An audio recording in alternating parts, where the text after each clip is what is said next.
Jeta në atë rezidencë vazhdonte në heshtje, deri ditën kur një telefonat solli një lajm të aftë të ndryshonte gjithçka. Babi u pranova në universitet. Tha një zë i dridhur nga emocionet dhe në atë çast, krenaria mposhti vite vetmje. Ndërsa po përgatitej një festë e madhe, dy të ftuara kaluan pragun dhe, pa e kuptuar, ndryshuan rrjedhën e zemrave të fjetura. Mes shikimeve që flisnin më shumë se fjalët dhe gjesteve që sfidonin zakonet, lindi një histori ku dashuria duhej të mësonte të kalonte mure të padukshme. Nëse kjo histori ju interesoj, mos harroni të abonoheni në kanalin ton dhe na tregoni nga cili qytet po na ndiqni.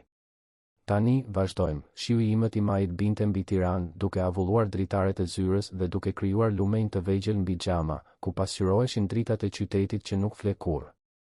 Arben Gashi e vështronte atë sken nga kati i 15 i godinës tregtare ku ndodhej selia e kompanive të tij, por mendja i fluturonte larg. Në moshën 50 vjeçare, ai mbante mbi supe peshën e ndërtimit të një perandorie i vetëm, të shndërrimit të dhimbjes në motivim dhe të rritjes së një djali pa praninë e gruas që e kishte dashur aq shumë. 16 vjet kishin kaluar që kur ajo ishte ndarë nga jeta, duke e lënë me një foshnjë 4 vjeçare në krah dhe një zbrazëti që dukej e pamundur të mbushej. Por Arbeni kur nuk e lejoi atë mungesë ta bënte një njeri të hidhur. Përkundrazi, ajo humbje e formoi në një burr më të ndjeshëm, më të drejtë, më njerëzor. Ai u largua nga dritarja dhe u kthye te tavolina, ku pirgje dokumentesh prisnin firmën e tij. E kishte ndërtuar pasurinë e tij në fushën e teknologjisë dhe inovacionit, duke filluar nga një biznes i vogël me zgjidhje softwarike, i cili ishte rritur derisa ishte bërë një pikë referimi në tregun kombëtar. Por asgjë nga këto nuk do të kishte kuptim pa Luanin. I biri ishte arritja e tij më e madhe, arsyeja për të zgjuar çdo ditë. Luani ishte rritur mes korridoreve të gjera të asaj vile në zonën e bllokut, një shtëpi tepër e madhe për vetëm 2 banor, por që kur nuk ishte dukur e zbrazët, sepse Arbeni e kishte mbushur çdo hapësirë me dashuri, dialog dhe prani. Kur nuk e la parë të zëvendësonte edukimin moral. E mësoi të birin të vlerësonte njerëzit, të respektonte punën e secilit, të kuptonte se privilegji vjen i shoqëruar me përgjegjësi. Dhe Luani i kishte përthithur të gjitha si një sfungjer. Në moshën 20 vjeçare, ishte një iri i ndershëm, i përulur, i përkushtuar ndaj studimeve dhe çuditërisht i thjesht për dikë që ishte rritur i rrethuar nga kaq shumë luks. Arbeni buzëqeshi kur kujtoi telefonatën që kishte marrë atë mëngjes. Luani, nervoz dhe njëkohësisht plot gëzim, i kishte treguar se ishte pranuar në Universitetin e Tiranës, në degën e inxhinierisë së ndërtimit. Lajmi ja kishte mbushur gjoksin Arbenit me një krenari gati të dhimbshme. Nuk ishte vetëm pranimi në vetvete, por konfirmimi se i gjithë përkushtimi, e gjithë përpjekja për të qenë baba e nën në të njëjtën kohë, ja kishte vlejtur. Ndërsa fuste dokumentet në çantën e lëkurës, Arbeni mendonte për festën që kishte planifikuar për të festuar atë moment. Do të ishte një festë e madhe gala, një natë e paharrueshme për të shënuar fillimin e një faze të re në jetën e të birit. Do të ftonte partner biznesi, miq të vjetër, njerëz që kishin ndjekur rrugëtimin e tij. Por kishte një vendim që kishte marrë dhe që tregonte saktësisht se kush ishte ai, do të ftonte edhe Mimozën dhe Jonën. Mimoza prifti punonte për Arbenin prej gati 10 vjetësh. Ishte një grua 45 vjeçe, me një pamje të qetë, duar të vrara nga puna e ndershme dhe një shikim që përcillte dinjitet. Kishte filluar si punonjëse pastrimi dhe, me kalimin e kohës, kishte marrë përgjegjësinë për të kujdesur për organizimin e shtëpisë. Ishte diskrete, e përkushtuar dhe tepër kompetente. Arbeni e respektonte thellësisht, jo vetëm si punonjëse, por si qenie njerëzore. Shihte tek ajo një forcë të heshtur, një grua që e kishte rritur të bien vetëm dhe që kishte ndërtuar gjithçka me punë dhe vendosmëri. Jona, e bia e Mimozës, ishte 22 vjeçe dhe punonte për krah së ëmës prej 3 vjetësh. Ishte një vajzë inteligjente, e edukuar dhe me një bukuri diskrete. Studionte për administrim biznesi në një fakultet në turnin e mbrëmjes, duke balancuar punën dhe studimet me një disiplinë për t'u pasur zili. Gjithmonë kishte qenë e respektueshme me Arbenin dhe Luanin, duke ruajtur një distancë të përshtatshme profesionale, por pa qenë kurrë e ftohtë. Kishte tek ajo një elegancë natyrale që buronte nga brenda, nga vlerat e forta dhe nga një edukatë që Mimoza ja kishte transmetuar me shembullin e saj. Arbeni kur nuk i kishte parë Mimozën dhe Jonën vetëm si punonjëse. Për të, ato ishin pjesë e asaj shtëpie, dëshmitare të heshtura të jetës që shpalosej mes atyre mureve. Ti ftonte në fest ishte e natyrshme, ishte e drejtë, ishte njohja se edhe ato ishin pjesë e asaj historie. Kur Arbeni mbërriti në shtëpi atë natë, gjeti Luanin në dhomën e ndenjes, të zhytur në libra dhe shënime. Djali ngriti sytë dhe buzëqeshi kur pa të atin. Ngjanin shumë, jo vetëm fizikisht, por edhe në mënyrën se si e shihnin jetën. Babi, arrite ta mbyllësh kontratën me kompaninë nga Durrësi, pyeti Luani, duke shënuar faqen e librit. Po, e mbylla. Por tani dua të di për ty si po ndihesh për pranimin në universitet. Luanit I shpëtoi një e qeshur nervoze dhe kaloi dorën nëpër flokët e tij gështenjë. Akoma nuk po e besoj, babi. Më duket jo reale të mendoj se do të studioj në Universitetin e Tiranës. Është reale, Luan. Dhe ti e meriton çdo sekond të kësaj. Me qëra fjala, po organizoj një fest për të festuar. Do të jetë diçka e veçantë, të shtunën tjetër. Dua të jetë një natë e paharrueshme. Luani buzëqeshi, por kishte një siklet të lehtë në shikim. Babi, nuk ke nevojë ta bësh këtë. Edhe diçka e thjeshtë do të ishte mjaftueshëm. E di që nuk kam nevojë. Por dua. Ti meriton të festosh, Luan. Ndërsa bisedonin, dëgjuan hapa të lehtë që vinin nga kuzhina. Mimoza u shfaq në derën e dhomës, e veshur me uniformën e saj të thjeshtë, duke mbajtur një tabaka me kafe të freskët. Më falni që ju ndërpres. Ju solla kafe. Arbeni I bëri një shenjë ftuese. Mimoza, hyr. Doja të flisja me ty. Ajo hyri me diskrecionin e saj të zakonshëm dhe vendosi tabakan në tavolinën e mesit. Ka ndodhur gjë? Asgjë e keqe. Përkundrazi. Po organizoj një fest për të festuar pranimin e Luanit në universitet. Do të jetë të shtunën tjetër, këtu në Vil. Dhe doja të ftoja ty dhe Jonën të merrnit pjesë. Mimoza u duke habitur. Ne, zoti Arben? Por ne mund të ndihmojmë me organizimin. Arbeni tundi kokën. Mimoza, ti dhe Jona nuk do të punoni në këtë fest. Do të merrni pjesë si të ftuara. Ju jeni pjesë e kësaj shtëpie, e keni parë Luanin të rritet. Nuk ka gjë më të drejtë se të jeni aty me ne. Sytë e Mimozës u mbushën me një emocion të përmbajtur. Nuk di çfarë të them, zoti Arben. Është një nder. Atëherë u vendos. Ju pres të dyjave atje, të rregulluara dhe gati për të festuar. Mimoza pohoi me kokë dhe doli nga dhoma me një buzëqeshje diskrete në buzë. Arbeni dhe Luani shkëmbyen një shikim bashkëpunues. Ishte një gjest I thjeshtë, por që thoshte shumë për atë se kush ishin ata. Ditët që pasuan ishin plot përgatitje intensive. Vila u transformua nga një ekip dekoratorësh. Drita të buta u instaluan në kopsht, duke krijuar një atmosferë magjike mes pemëve dhe luleve. Brenda shtëpisë, aranxhime elegante zinin çdo cep dhe një pistë kërcimi u montua në sallonin e madh kryesor. Ndërkohë, Mimoza dhe Jona po përjetonin një dilemë. Nuk kishin rroba të përshtatshme për një festë të atij niveli. Jona kishte sugjeruar se ndoshta ishte më mirë të refuzonin ftesën, por Mimoza nuk donte ta zhgënjente Arbenin. Atëherë, një shoqe e Mimozës që punonte në një butik u ofroi ndihmë. U gjeti 2 fustane me kushte speciale. Një fustan të argjend për Mimozën që I jepte një ajër pjekurie dhe sofistikimi dhe një fustan të artë për Jonën me një prerje moderne dhe plot shkëlqim. Kur Jona e provoi fustanin për herë të parë, Mimoza ndjeu se sytë po I mbusheshin me lodh. E bia ishte verbuese. Nuk ishte vetëm fustani, por mënyra se si ai zbulonte gruan e fortë dhe plot vetbesim që Jona ishte bërë. Ditën e festës, vila ishte e panjohshme. Nata kishte rënë mbi Tiranë dhe dritat e kopshtit krijonin një spektakël më vete. Të ftuarit e parë filluan të mbërrinin, drejtues me kostume pa të meta, gra me fustane firmato, biseda të edukuara dhe buzëqeshje të rastit.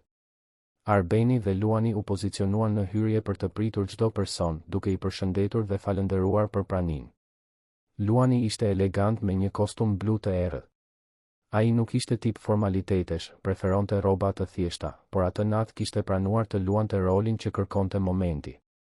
Megjithatë, ndjej rehat duke biseduar me natyrshmëri, pa arrogancë, pa pretendime. Festa po vazhdonte rrjedhën e saj kur, pa pritur, 2 figura u shfaqën në derë. Arbeni po përshëndeste një biznesmen kur ndjeu se ajri ndryshoi. U kthye dhe, për një çast, mbeti plotësisht i paralizuar. Mimoza dhe Jona po ecnin drejt hyrjes dhe ishin dy gra krejtësisht të ndryshme nga ato që ai shite çdo ditë. Mimoza shkëlqente në fustanin e argjend që i përqafonte trupin me elegancë. Flokët, zakonisht të mbledhur në një topuz praktik, i kishte lëshuar në val të buta. Kishte një siguri në shikimin e saj që Arbeni nuk e kishte vënë re kur më parë. Pranë saj, Jona me fustanin e artë ishte si një drithë. Vajza kishte qenë gjithmonë e bukur, por atë natë kishte diçka ndryshe. Luani, pranë të atit, gjithashtu mbeti pa reaguar. Sytë e tij takuan ata të Jonës dhe, për një sekond që u duk se zgjati një përjetësi, bota përreth u zhduk. Ai gjithmonë e kishte ditur se Jona ishte e bukur, gjithmonë e kishte trajtuar me respekt, por në atë moment, pa tek ajo diçka që kur nuk ja kishte lejuar vetes ta shite. Arbeni e mori veten dhe u afrua drejt tyre. Mimoza, Jona, jeni të mrekullueshme. Mirë se erdhët. Mimoza buzëqeshi, ende pak e ndrojtur. Faleminderit, zoti Arben.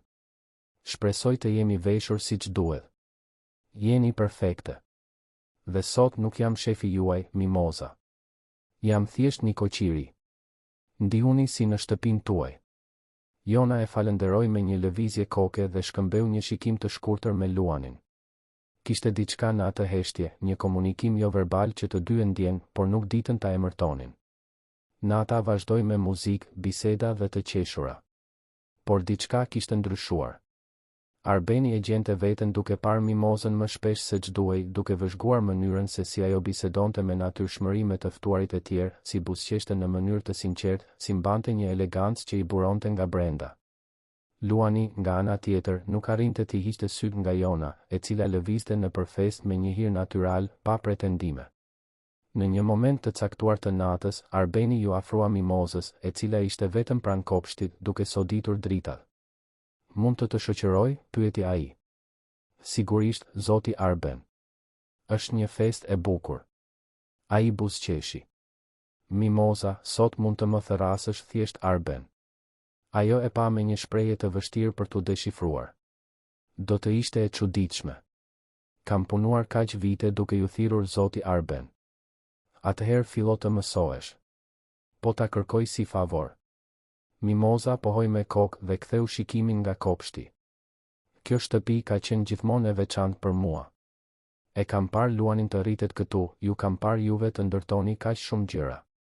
Është një privilegj të jem pjesë e kësaj. Ti kur nuk ke qenë larg, Mimoza. Gjithmonë ke qenë këtu, e pranishme, duke u kujdesur, duke ruajtur. Unë e di vlerën e kësaj. Pati një heshtje komode mes tyre, vetëm tingulli i largët i muzikës dhe bisedave mbushte hapësirën. Ishte një moment i thjeshtë, por i ngarkuar me kuptime që asnjëri prej tyre nuk guxonte t'i eksploronte. Ndërkohë, Luani dhe Jona ishin takuar pranë pistës së kërcimit. Ai i kishte ofruar një gotë shampanjë dhe ajo e kishte pranuar, por lëngu qëndronte i paprekur në duart e saj. Jona, nuk ta kam thënë kur këtë, por ta admiroj shumë. Mënyrën se si balancon punën dhe studimet, si kujdesesh për nënën tënde. Ajo u duke habitur. Faleminderit, Luan.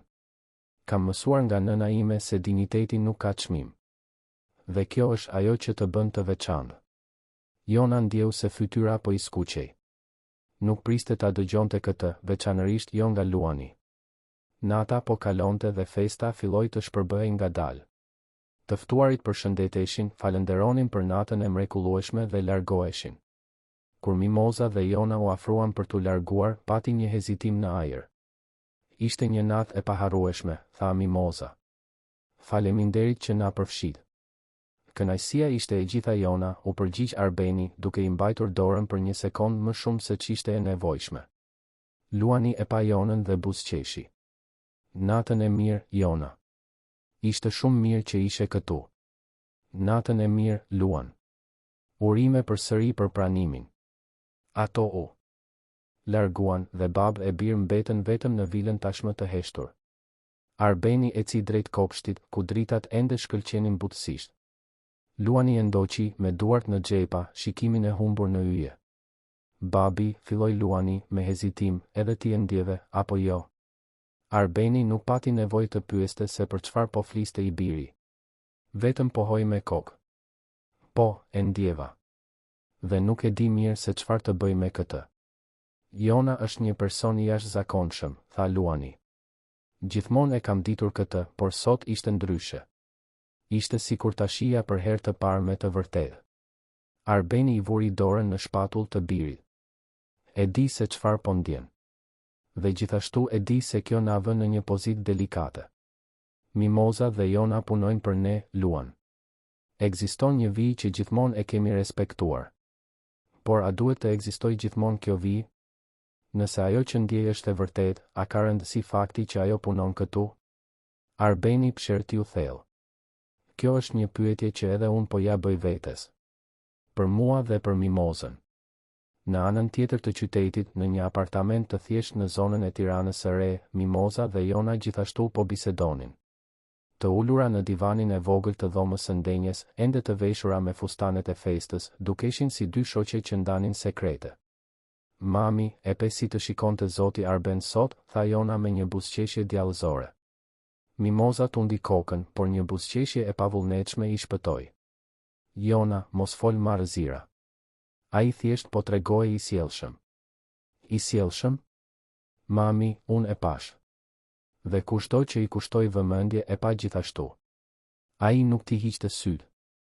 Mimoza heshti për një moment. Edhe si kur të kesh të drejt, gjë që nuk e ke, kjo nuk do të ndryshon të asgjë. A i është shefi im, Jona. Nuk mund të mendoj për asgjë tjetër përveç kësaj. Pse jo? Pse nuk mund ta lejosh veten të jesh e lumtur? Kur do të vijë radha jote? Fjalët e Jonës i bën jehon në zemrën e Mimozës. Ishte e vërtetë që ajo e kishte kaluar gjithë jetën duke u sakrifikuar, duke vënë nevojat e së bijës mbi të saja. Por lumturi? Dashuri? Kjo gjithmonë i ishte dukur një luks që nuk mund t'ia lejonte vetes. Po ti, bija ime? Mos mendo se nuk e pash si të shikonte edhe Luani ty. Jona e shmangu shikimin, duke ndjerë se fytyra po i nxehej. Ai ishte shumë i sjellshëm, kaq. Kaq? Jona prifti, unë jam nëna jote. Të njoh më mirë se kushdo tjetër. Jonës i shpëtoi një pshertim. Mirë, mami. E pranoj që ndjeva diçka. Por është e pamundur. Ai është Luan Gashi. Unë jam thjesht e bija e punonjëses. Mimoza i mbajti dorën së bijes me forcë. Jona, dëgjom mirë se çfarë do të them. Ti nuk je më pak se askush. Ti ke inteligjencë, karakter, vlera. Nëse Luani të sheh me të vërtetë, do t'i shoh edhe këto. Po çfarë do të thonë njerëzit? Këto janë pyetje të cilave do të mund t'u përgjigjesh vetëm me kalimin e kohës. Por mos e nënvlerëso veten. Mos ja bëj këtë vetes.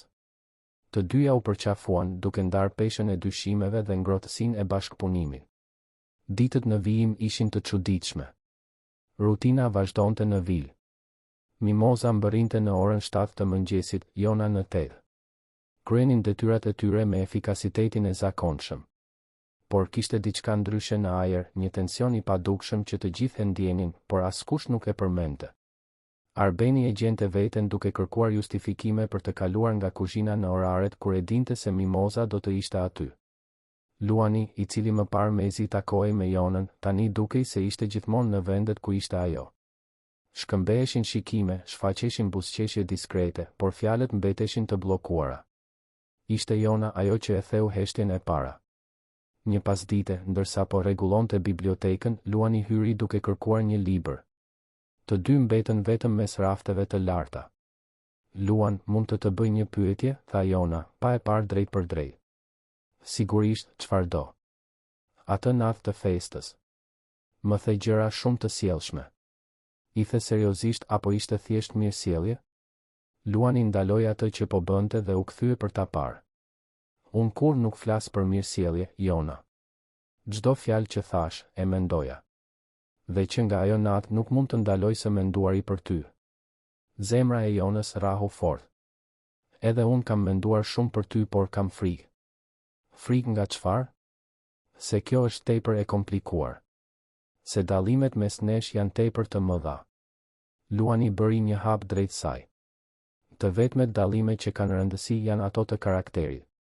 Dhe ti ke më shumë karakter se çdo person që kam njohur ndonjëherë. Pjesa tjetër është thjesht letër. Nuk është kush jam unë, nuk është kush je ti. Jona ndjeu se syt po I mbusheshin me lodh. Askush nuk I kishte folur kur në atë mënyrë. Nuk dua të pendohesh. Nuk dua që nesër të zgjohesh dhe të kuptosh se ke bërë një gabim. Nuk do të pendohem. Për këtë jam I sigurt. Ata mbetën aty, bota jashtë vazhdonte ndërsa, në atë univers të vogël të bibliotekës, diçka e re dhe e brish filloi të lindte. Në zyrën në katin e sipërm, Arbeni dhe Mimoza gjithashtu po përjetonin momentin e tyre të së vërtetës. Ajo kishte hyrë për të lënë kafen dhe e kishte gjetur Arbenin të zhytur në koltuk. Zoti Arben, jeni mirë? Ai e pa. Mimoza, ulu këtu me mua. Duhet të bisedoj me ty. Ajo hezitoi, por në fund u ul. Ka ndodhur gjë në kompani? Jo. Bëhet fjalë për mua. Për ne, në fakt. Mimoza ndjeu se zemra po I rrite më shpejt. Ne? Që nga ajo fest, nuk mund të heq nga mendja. E di që kjo është e papërshtatshme, e di që jam shefi yt, por duhet të jemi sinqert. Kan kaluar 16 vjet që nuk kam ndjer diçka të ngjashme. Mimoza nuk dinte nëse duhej të qeshte apo të qante. Zoti Arben, edhe unë ndjeva diçka atë natë. Por kam frikë. Frikë se mos humbas punën, frikë se mos kjo është kalimtare. Nuk do ta humbasësh punën, Mimoza. Kur? Dhe sa për të qenë kalimtare, unë vetëm mund të kërkoj kohë për të provuar se nuk është. Ajo e pa thellë në sy dhe pa aty një sinqeritet që nuk mund të shtirej.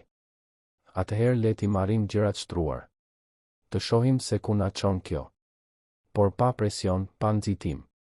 Ai buzëqeshi. Pa presion, pa nxitim. Faleminderit që ma dhe këtë mundësi. Kur Mimoza doli nga zyra, ndjeu se këmbët I dridheshin. Jeta e saj, që gjithmonë kishte ndjekur një rrugë të parashikueshme dhe të sigurt, sapo kishte marrë një drejtim krejtësisht të papritur. Dhe për herë të parë pas shumë vitesh, ajo I lejoi vetes të ndjente diçka që mendonte se e kishte humbur, shpresën. Javët që pasuan ato biseda ishin plot zbulime të heshtura dhe hezituese. Arbeni dhe Luani ecnin në një territor të panjohur, ku çdo gjes duhej menduar me kujdes, ku çdo fjalë kishte peshë. Mimoza dhe Jona, nga ana tjetër, balanconin mes shpresës dhe frikës, mes besimit në ato ndjenja dhe mbrojtjes nga një zhgënjim I mundshëm. Arbeni filloi të ndryshonte zakone të vogla. Filloi të vinte në shtëpi më herët, duke pretenduar se duhej të pushonte më shumë, por e vërteta ishte se donte të ishte pranë Mimozës. Krijonte justifikime për të biseduar me të, e pyeste për ditën e saj, se si po shkonte Jona në fakultet, për planet për të ardhmen. Ishin biseda në dukje të rastësishme, por të ngarkuara me një intimitet në rritje që nuk I shpëtonte askujt në shtëpi. Luani, nga ana tjetër, kishte filluar të frekuentonte më shumë kuzhinën, duke ofruar për të ndihmuar në detyra të thjeshta që kur nuk I kishin interesuar më parë. Jona shtirej sikur nuk e vinte re ndryshimin, por zemra I rrite fort sa herë që dëgjonte hapat e tij duke u afruar. Shkëmbenin shikime bashkëpunuese, buzëqeshje diskrete, biseda të shkurtra që gradualisht zgjateshin. Ishte një pasdite qershori, me qiellin e Tiranës të ngjyrosur në portokalli nga perëndimi I diellit, kur ndodhi takimi I parë zyrtar. Arbeni mblodhi guximin dhe e ftoi Mimozën për darkë. Jo në vil, por jashtë saj, në një restoran diskret në zonën e Tiranës së re, larg syve të njohur, larg pritshmërive. Mimoza, do të doja të nxirrja për darkë. Vetëm ne të dy. Çfarë thua? Ajo po vendoste enët në dollap kur dëgjoi ftesën. Duart I dridheshin lehtë. Zoti Arben, nuk e di nëse është e përshtatshme. Arbeni u afrua, duke ruajtur një distancë respektuese. Mimoza, dua që ta kuptosh një gjë. Nuk po të ftoj si shef. Po të ftoj si një burr që do të donte të njihte më mirë një grua që e admiron thellësisht. Nëse nuk do ta respektoj. Por duhej të provoja. Kishte një cenueshmëri në zërin e tij që e preku Mimozën. Ajo e vëzhgoi për një moment të gjatë, duke parë jo biznesmenin e suksesshëm, por një burr të vetmuar që po I lejonte vetes të ndjente diçka sërish pas kaq shumë vitesh. Në rregull. E pranoj. Buzëqeshja që i ndriçoi fytyrën Arbenit ishte si ajo e një djali që sapo kishte marrë dhuratën më të mirë. Nesër në mbrëmje, atëherë. Vitë të marrë në shtatë. Të nesërmen, Mimoza ishte një det nervash. Jona e ndihmoi të zgjidhte veshjen, një fustan të thjeshtë por elegant, blu të errët, që i theksonte bukurinë natyrale pa qenë ekstravagant. Ndërsa bëhej gati, Mimoza shihej në pasqyrë dhe mezi e njihte gruan që shite të pasqyruar. Kur ishte hera e fundit që ishte bërë gati për një takim? Kur ishte hera e fundit që i kishte lejuar vetes të mendonte për veten si dikush që meritonte të joshej, të dashurohej? Arbeni mbërriti në kohë. Kishte sjell lule, një buqet të thjeshtë me zambak të bardhë që i kishte zgjedhur personalisht. Mimoza ndjeu se syt po i mbusheshin me lot kur i mori. Askush nuk i kishte dhuruar lule më parë. Jona shihte gjithçka nga dera e dhomës, duke buzëqeshur krenare për të ëmën, duke shpresuar që ajo natë të ishte fillimi i diçkaje të bukur. Restoranti që Arbeni kishte zgjedhur ishte komod, me ndriçim të butë dhe muzikë live. Nuk ishte pompos, nuk ishte nga më të shtrenjtët e qytetit, por kishte sharm dhe romantizëm. Të ulur përballë njëri tjetrit, pati një moment fillestar sikleti, sikur të dy po mësoheshin me rolet e reja. Je shumë e bukur, Mimoza, tha Arbeni, sinqerisht. Faleminderit. Ende nuk po e besoj se jam këtu. Më duket jo reale. Pse jo reale? Sepse ti je Arben Gashi. Dhe unë jam thjesht Mimoza. Arbeni shtriu dorën mbi tavolinë dhe ja preku lehtë të sajën. Ti nuk je thjesht asgjë, Mimoza. Ti je një grua e jashtëzakonshme. E fortë, e përkushtuar, e ndershme. Ke rritur një vajzë të mrekullueshme vetëm. Ke ndërtuar një jetë me dinjitet. Kjo vlen më shumë se çdo kompani që kam krijuar unë. Mimoza ndjeu një lot t'i shpëtonte. Askush nuk e kishte bërë kur të ndihej e vlerësuar në atë mënyrë. Gjatë gjithë jetës ishte parë vetëm si punonisja, si nëna e Jonës, si dikush që u shërbente të tjerëve. Por aty, në atë moment, Arbeni e shihte si grua, si qenie njerëzore të plotë dhe të denjë për dashuri. Biseda rodhi natyrshëm. Folën për jetët e tyre, për ëndrat që kishin mbetur rrugës, për humbjet që mbanin me vete. Arbeni u hap për mallin për gruan e tij, për frikën se nuk do të mund të donte më kur dik, për vetmin që e shoqëronte edhe pse i rrethuar nga suksesi. Mimoza ndau betejat e saj, vështirësinë për të rritur Jonën vetëm, sakrificat që kishte bërë, frikën e vazhdueshme se mos nuk ishte e mjaftueshme. Kur nata mbaroi dhe Arbeni e la në shtëpi, pati një moment hezitimi në derë. Ai donte ta puthte, ajo e dinte këtë, dhe një pjesë e saj gjithashtu e donte. Por të dy e kuptuan se ishte herët, se duhej ta ndërtonin atë marrëdhënie me durim, me respekt. Arbeni thjesht i mbajti dorën dhe i tha: "Faleminderit për natën më të bukur që kam pasur në 16 vjet." Ndërkohë, Luani dhe Jona gjithashtu po ndiqnin rrugën e tyre. Luani e kishte ftuar për një shëtitje në parkun e madh të liçenit artificial një të diel me diell. Jona kishte pranuar, por me zemrën e ndarë mes gëzimit dhe frikës. Ecnin krah për krah, duke biseduar për gjithçka dhe për asgjë, duke zbuluar afinitete befasuese. Jona, mund të bëj një pyetje personale, tha Luani ndërsa vëzhgonin një grup fëmijësh që ngrinin balona. Po. Pse studion për administrim biznesi? Çfarë do të bësh në të ardhmen? Ajo mendoi për një moment para se të përgjigjej. Dua të hap biznesin tim një ditë. Asgjë shumë të madhe, por diçka timen. Ndoshta një konsulencë për bizneset e vogla, duke ndihmuar sipërmarrësit që janë në fillimet e tyre. Njerëz që nuk kanë akses të zyrat e mëdha, e kupton? Dua ta përdor atë që mësoj për të bërë një ndryshim në jetën e atyre që kanë vërtet nevojë. Luani ndaloi se ecuri dhe e pa me admirim të sinqertë. Kjo është e mrekullueshme, Jona. Seriozisht. Ti ke vizion, ke një qëllim. Është e rrallë ta gjesh këtë. Po ti? Çfarë do të bësh pas fakultetit? Dua të punoj me infrastrukturën, me projekte për banesa sociale. Babai im ndërtoi një perandori, por unë dua ta përdor atë që ai më mësoi për të ndërtuar diçka ndryshe. Diçka që vërtet ndryshon jetën e njerëzve që kanë më shumë nevojë. Jona buzëqeshi. Ndoshta nuk jemi aq të ndryshëm, apo jo? Ndoshta jemi më të ngjashëm se ç'mund ta imagjinoj kushto. Ata u ulën në një stol pranë liçenit dhe vazhduan të bisedonin për orë të tëra. Ishte e lehtë të ishin bashk, e natyrshme, sikur të kishin qenë gjithmonë miq. Por kishte diçka më shumë, një rrymë elektrike që përshkonte hapësirën mes tyre, një tërheqje që rritej me çdo takim. Megjithatë, jo gjithçka ishte lule. Lajmet për takimet e Arbenit dhe Mimozës dhe të Luanit dhe Jonës filluan të qarkullonin. Brenda kompanisë së Arbenit, komente diskrete lindën në korridore. Disa punonjës i mbështesnin duke parë në këtë një histori të bukur dashurie që ka përcente barrierat sociale. Të tjerë, megjithatë, gjykonin, vinin në dyshim qëllimet e Mimozës dhe Jonës, duke sugjeruar se ato po përfitonin nga situata. Valbona, një nga drejtueset më të vjetra të kompanisë dhe mike e afërt e Arbenit, vendosi të ndërhynte. Caktoi një drekë me të dhe ja tha troç: "Arben, duhet të bisedojmë. Po flasin për ty dhe Mimozën." "E di që po flasin." "Dhe çfarë pastaj?" "Pastaj duhet të mendosh mirë se çfarë po bën. Ajo është punonjësja jote. Nëse kjo nuk shkon mirë, mund të kthehet në një problem ligjor, mund të dëmtoj kompaninë." Arbeni e vendosi pirunin në pjatë me më shumë forcë se ç'duhej. "Valbona, të respektoj shumë. Por jeta ime personale nuk është në shitje. Mimoza nuk është vetëm punonjësja ime. Ajo është një grua që e admiroj, që e respektoj dhe për të cilën po zhvilloj ndjenja të vërteta.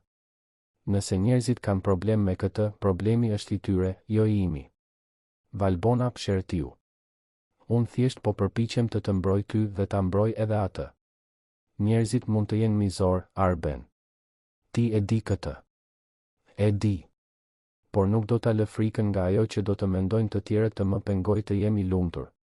Kam kaluar 16 vjet vetëm, Valbona. 16 vjet i fokusuar vetëm te puna dhe te Luani. Tani që më në fund ndjej diçka të re, nuk do ta shpërdoroj." Jona gjithashtu po përballej me sfidat e saj. Një shoqe e fakultetit, Anisa, e cila gjithmonë kishte qenë e afërt, e pyeti me shqetësim: "Jona, është e vërtetë që po del me Luan Gashin?" "Është e vërtetë, po." Anisa bëri një shprehje shqetësimi. "Jona, je e sigurt për atë që po bën?" Ai vjen nga një botë krejtësisht e ndryshme nga Jona. "Po sikur thjesht të jetë duke u argëtuar? Po sikur, kur t'i kaloj qefi, të lërë?" Fjalët e Anisës i bën jehon në mendjen e Jonës, duke zgjuar pasiguri që ajo përpiqej t'i mbante të fjetura. Ky ishte shqetësimi i saj më i madh, frika se mos ishte thjesht një shpërqendrim, një fazë në jetën e Luanit. Por në të njëjtën kohë, kur ishte me të, kur shihte sinqeritetin në sytë e tij, ishte e vështirë të besonte se gjithçka ishte vetëm një lojë. Nëse do të ishit në vendin e Jonës, a do t'i kishit dhënë një shans Luanit apo do ta kishit mbrojtur zemrën tuaj? Na tregoni në komente. Fërkimet e para u shfaqen në mënyrë të papritur. Arbeni dhe Mimoza po darkonin sërish kur ai përmendi rastësisht se kishte takime në Prishtinë javën tjetër dhe se do të qëndronte jashtë për disa ditë. Mimoza pohoi me kokë, por diçka në shprehjen e saj ndryshoi. "Çfarë ndodhi?" pyeti Arbeni, duke vënë re ndryshimin. "Asgjë, thjesht do të më marr malli." "Edhe mua do të më marr malli për ty, por ti e di që duhet të udhëtoj për punë, apo jo?" "E di. Thjesht ndonjëherë më duket se kjo është bota jote reale, dhe unë jam vetëm një arratisje kur ti je në shtëpi." Arbeni u befasua nga ky konstatim. "Mimoza, nuk është kështu. Ti nuk je një arratisje. Ti je reale, je e rëndësishme për mua. Por unë punoj në shtëpinë tënde, Arben. Kur ti udhëton, kur je me miqt e tu biznesmen, unë vazhdoj të jem punonjësja. A mundesh ti të më shohësh përtej kësaj në të gjitha kontekstet?" Pyetja e goditi Arbenin në shenjë, sepse prekte diçka që edhe ai vet po e vinte në dyshim. A mundej ai vërtet ta integronte Mimozën në të gjitha aspektet e jetës së tij? A ishte i përgatitur ta prezantonte si partneren e tij në evente sociale, në takime biznesi? "Nuk I kam të gjitha përgjigjet, Mimoza. Por dua t'i zbuloj këto me ty, dua që ti të jesh pjesë e jetës sime, e gjithë jetës sime. Vetëm më duhet kohë për ta bërë këtë në mënyrën e duhur." "Dhe sa kohë të duhet?" "Nuk e di. Por të premtoj se nuk do të bëj të presësh pafundësisht." Mimoza pohoi me kokë, por pasiguria vazhdonte. Nuk ishte faji I Arbenit, ajo e dinte. Ishte pesha e një jete të tërë me dallime sociale, e dëgjimit se nuk i përkiste vendeve të caktuara, e të qenit e padukshme në kaq shumë hapësira. Luani dhe Jona gjithashtu u përballën me konfliktin e tyre të parë serioz. Luani e kishte ftuar në një festë ditëlindjeje të një shoku të fakultetit, por Jona kishte refuzuar. Kur ai e pyeti për arsyen, ajo hezitoi para se të përgjigjej. Luan, nuk dua të shkoj dhe të jem e dashura e Luan Gashi. Dua të jem thjesht Jona. Dhe kam frikë se në atë lloj eventi do të shihem gjithmonë si vajza që pati fall. Kjo nuk ka kuptim, Jona. Miqtë e mi do të duan për atë që je. Ti nuk e kupton. Ti kur nuk do ta kuptosh sepse ti kur nuk je gjykuar për origjinën tënde. Ti kur nuk e hyrë në një vend dhe ke ndjerë të gjithë sytë që pyesnin nëse e meriton të jesh aty. Luani u ndjej i lënduar nga fjalët, por gjithashtu e kuptoi se ajo kishte të drejtë. Ai kur nuk e kishte kaluar këtë. Kur nuk ishte vënë në dyshim, kur nuk ishte dashur të provonte vlerën e tij. Më fal. Ke të drejtë. Nuk e kuptoj plotësisht. Por dua të kuptoj. Dua që ti të më mësosh. Jona e zbuti shikimin. Nuk bëhet fjalë të më mësosh, Luan. Bëhet fjalë që ti të pranosh se jetojmë në realitete të ndryshme. Dhe se, sado që duhemi, këto dallime ekzistojnë dhe do të shfaqen. Atëherë çfarë bëjmë? I përballojmë. Së bashku. Por ti duhet të jesh i gatshëm të më mbrosh, të më mbështesësh, edhe kur është e pakëndshme për ty. Jam i gatshëm. Më beso. Ata u përqafuan, por të dy e dinin se kjo ishte vetëm e para nga shumë sfida që do të kishin përpara. Arbeni vendosi të merrte një masë. Caktoi një mbledhje me drejtuesit kryesor të kompanisë dhe, në fund, bëri një njoftim që i kapi të gjithë në befasi. Do të doja që të gjithë ta dinit se jam në një lidhje me Mimoza Priftin. E di që disa prej jush kanë dëgjuar thashë theme. Preferoj ta dini nga unë. Ajo është një person i jashtëzakonshëm dhe shpresoj që të gjithë ta trajtoni me të njëjtin respekt që e keni trajtuar gjithmonë. Heshtja që pasoi ishte e pakëndshme. Valbona ishte e para që foli. Arben, ne të respektojmë ty dhe vendimet e tua personale. Por duhet të mendojmë për implikimet praktike të kësaj. Si mbetet marrëdhënia e punës? Mimoza nuk punon në kompani. Ajo punon në shtëpinë time, gjë që është ndryshe. Por e kuptoj shqetësimin. Do të punësoj një avokat të së drejtës së punës për të garantuar që gjithçka të jetë e rregullt, që të mos ketë konflikt interesi. Po nëse nuk shkon mirë, pyeti një tjetër drejtues. Arbeni e pa me vendosmëri.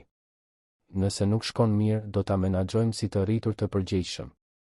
Por unë nuk do të ndaloj së jetuari nga frika e asaj që mund të ndodhë. Ky veprim i Arbenit pati një efekt të dyfish. Nga njëra anë, tregoi se ai ishte i përkushtuar ndaj Mimozës, se nuk e fshite. Nga ana tjetër, e ekspozoi edhe më shumë marrëdhënie ndaj syve dhe gjykimeve të jashtme. Kur Mimoza e mori vesh se çfarë kishte bërë ai, u ndje e ndarë mes krenarisë dhe frikës. Nuk kishe nevojë ta bëje këtë, i tha ajo kur biseduan në mbrëmje. Po, kisha nevojë. Nuk do të mbaj të fshehur, Mimoza. Ti meriton të shihesh, të njihesh. Po sikur njerëzit të fillojnë të më trajtojnë ndryshe? Po sikur të mendojnë se po përfitojnë nga ty? Nëse dikush e mendon këtë, është problemi i atij personi, jo yni. Unë e di kush je ti e di kush je. Dhe kjo është ajo që ka rëndësi. Mimoza u mbështet tek ai, duke ndjerë për herë të parë se ndoshta, vetëm ndoshta, kjo mund të funksiononte. Luani gjithashtu mori vendimin e tij. Bisedoi me Jonën dhe i propozoi diçka ndryshe. Po sikur, në vend që të çoj në festat e shoqërisë sime, të vi unë me ty të njoh botën tënde? Dua të njoh miqtë e tu, vendet që frekuenton, të kuptoj më mirë jetën tënde. Jona u befasua nga propozimi. Seriozisht? Seriozisht. Nëse do të jemi bashk, duhet të njoh të gjitha pjesët e asaj që je ti dhe jo vetëm ato që përshtaten në botën time. Jona buzëqeshi, duke ndjerë se zemra po i mbushej me shpresë të përtërirë. Në rregull. Por të paralajmëroj, vendet e mia nuk kanë asnjë glamur. Nuk kam nevojë për glamur. Kam nevojë për ty. Dhe kështu, gradualisht, të dy çiftet filluan të ndërtonin ura mbi dallimet që i ndanin. Nuk ishte e lehtë, nuk ishte e thjeshtë, por ishte reale.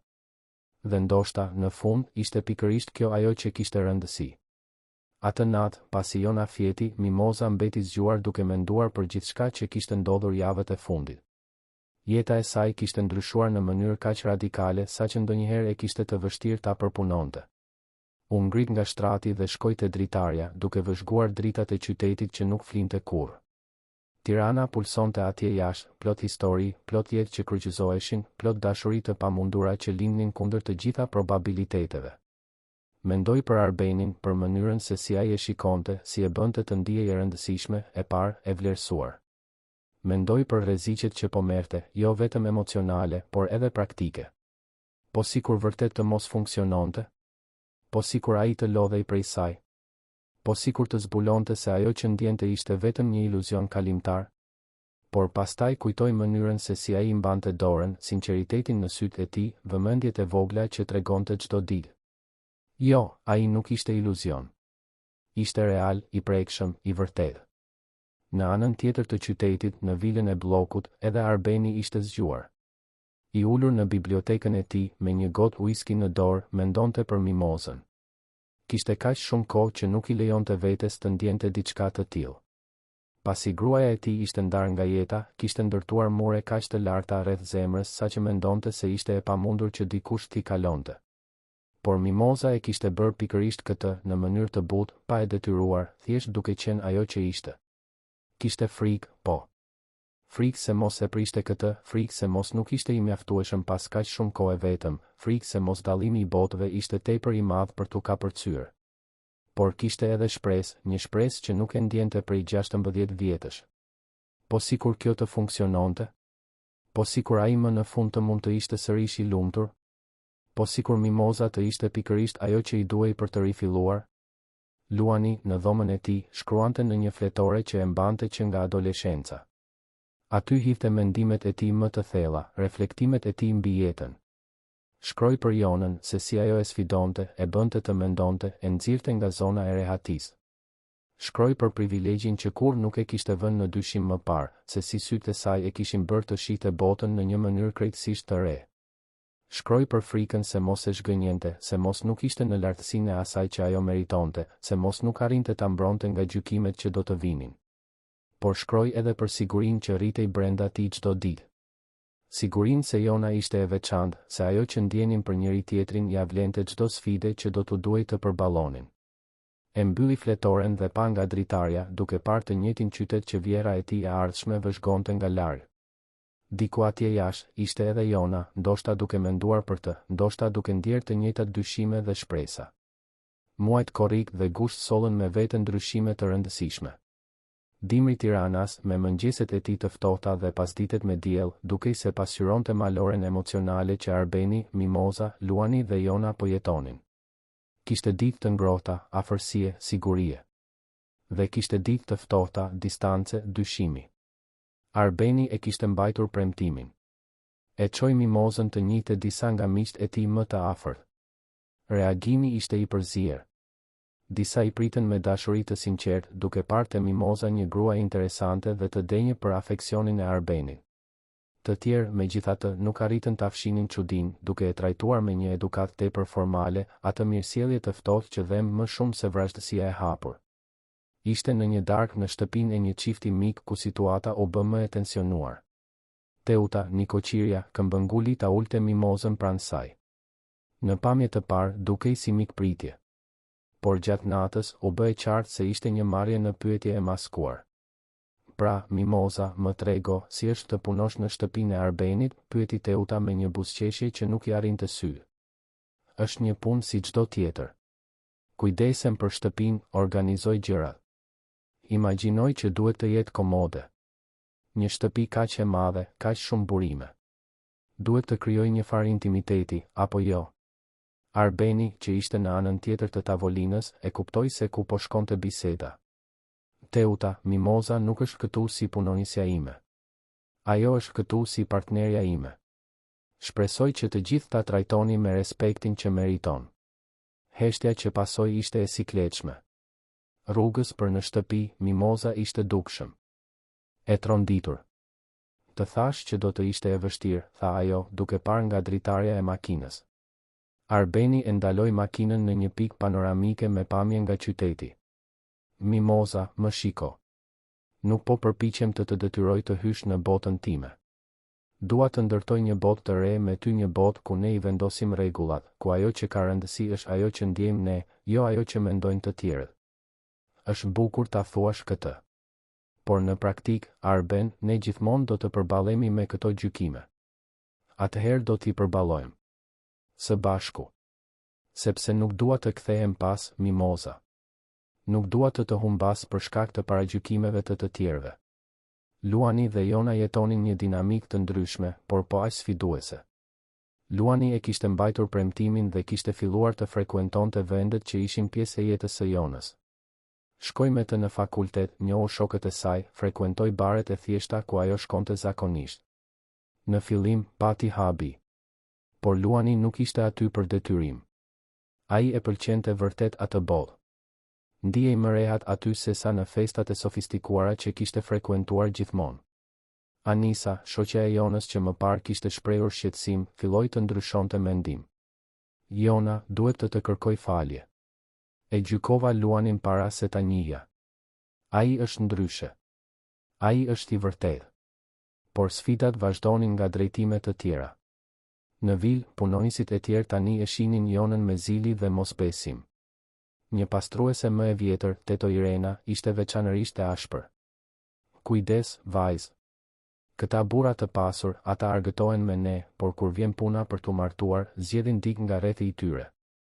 Jona ndjeu se zemra po I shtrëngoi. Teto Irena, unë nuk jam me Luanin për interes. Të gjitha kështu mendojnë në fillim.